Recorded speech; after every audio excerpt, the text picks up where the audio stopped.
ces idées-là, elles ont franchi un cap, je crois, en 2020.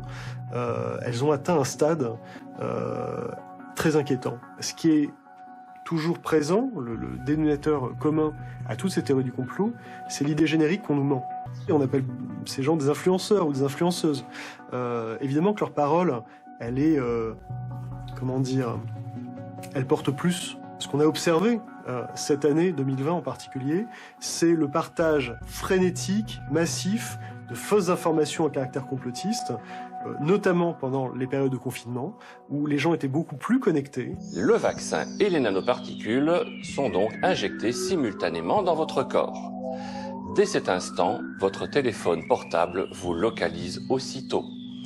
Et par la magie des réseaux 5G, votre localisation n'est plus un secret pour les autorités. Cette petite chanson complotiste qui crée la confusion chez nos concitoyens, qui crée le doute, la suspicion, est quelque chose qui risque de persuader certains de ne pas franchir le pas de la vaccination.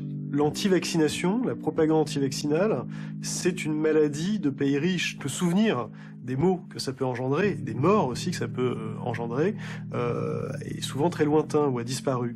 Et donc, on adhère plus facilement à ce type de discours anti-vaccination. Covid-19 est un coronavirus artificiel fabriqué en France par l'Institut Pasteur à partir du coronavirus naturel SARS-CoV. C'est à pleurer, mais c'est surtout inquiétant parce que ça montre qu'il y a véritablement une faille dans l'adhésion que nous portons à notre société. Et le gouvernement va avoir beaucoup de mal à essayer de convaincre une partie de la population que les vaccins sont absolument nécessaires pour qu'on arrive à vaincre cette pandémie.